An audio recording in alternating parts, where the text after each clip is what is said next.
વડોદરાની પરિસ્થિતિનો તાગ મેળવવા 2 દિવસની મુલાકાત માટે આવી પહોંચ્યા યુવા અને શિક્ષણ સાંસદ હેમાંગ જોશી। દિલ્હીમાં બજેટ સત્ર અડધામાંથી છોડી વડોદરાની પરિસ્થિતિનો તાગ મેળવવા 2 દિવસની મુલાકાત માટે આવી પહોંચ્યું યુવા અને શિક્ષિત સાંસદ હેમાંગ જોશી। બજેટ સત્ર અડધામાંથી છોડાઈને વડોદરાનો તાગ મેળવવા માટે 2 દિવસની માટે વડોદરા શહેરના યુવા અને શિક્ષિત સાંસદ ડોક્ટર હેમાંગ જોશી આવી પહોંચ્યા। ગત બુધવારે વડોદરામાં ધોધમાર વરસાદની સાથે સમગ્ર શહેરમાં જળબંબાકાર સ્થિતિ સર્જાઈ હતી। આ વિકટ પરિસ્થિતિમાંથી લોકોને બહાર કાઢવા માટે વડોદરા મહાનગરપાલિકા તેમજ ચૂંટાયેલી પાંખના તમામ પદાધિકારીઓ એડીચોટીનો જોર લગાવ્યો હતો। આ સમગ્ર પરિસ્થિતિ દરમિયાન વડોદરાના યુવા અને શિક્ષિત સાંસદ ડોક્ટર હેમાંગ જોશી દિલ્હી ખાતે બજેટ સત્રમાં હોવાના કારણે શારીરિક રીતે ઉપસ્થિત રહી શક્યા ન હતા। તેમ છતાં પણ સતત તેમનો સંપર્ક વડોદરાના પદાધિકારીઓ સાથે હતો અને તેઓ સમગ્ર વડોદરાનો તાગ તેમજ પરિસ્થિતિ જાણ અને અધિકારીઓને પ્રજાલક્ષી સૂચનો આપતા રહ્યા હતા।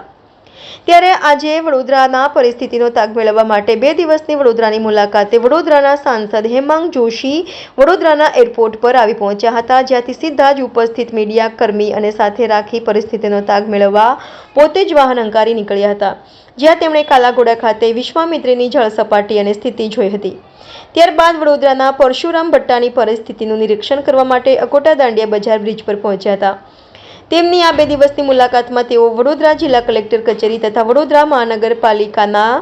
પર અધિકારીઓ સાથે મુખ્ય બેઠક કરી વડોદરાની ગરીબ પ્રજાને વરસાદના કારણે પહોંચેલી માઠી અસરને દૂર કરવા તેમજ આગામી દિવસોમાં ભારેથી અતિભારે વરસાદ વરસે તો તેવી પરિસ્થિતિમાં ઉજાગર થવા માટે સંભવિત પરિસ્થિતિ એવી બેઠકનું આયોજન કર્યું હતું।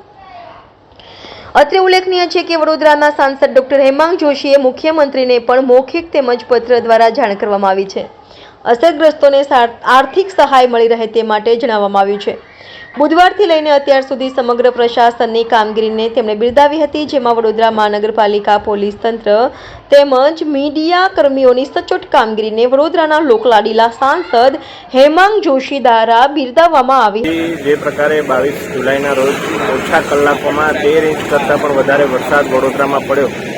એને કારણે વડોદરાની જે વોટર કેરિંગ કેપેસિટી હોય એના કરતાં પણ વધારે વરસાદના કારણે વડોદરામાં ઠેર ઠેર પાણી ભરાવા, નીચાણવાળા વિસ્તારોમાં તારાજી સર્જાવા જેવા અમુક દ્રશ્યો સામે આવ્યા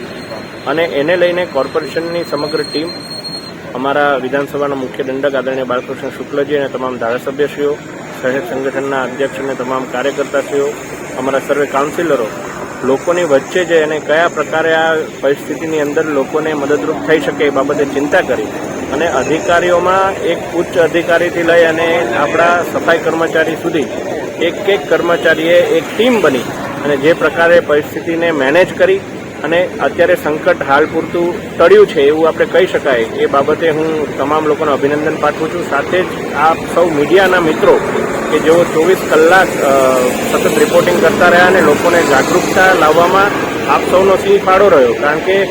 આપના રિપોર્ટિંગના માધ્યમથી લોકોને પરિસ્થિતિની ગંભીરતા સમજાય અને તેઓ સ્થળાંતર માટે અથવા બીજા કોઈ સહકાર કરવા માટે તંત્રને તે લોકો રાજી થયા। એટલે આ બાબતે મીડિયાના તમામ ટીમ મેમ્બર્સનો પણ હું ખૂબ ખૂબ આભાર માનું છું, અભિનંદન પાઠવું છું। અને હાલ જે પ્રકારે મેં નિરીક્ષણ કર્યું છે, વિશ્વામિત્રીની સપાટી 20 ઉપર આવી છે અને અત્યારે નીચાણવાળા વિસ્તારોમાં કયા પ્રકારે પાણી ભરાયા છે એ બાબતે પણ ચર્ચા કરી અને તંત્ર સાથે જરૂરી સૂચન કરવામાં આવશે અને જ્યાં એવું લાગે ત્યાં સરકારશ્રીને પણ આ બાબતે રજૂઆત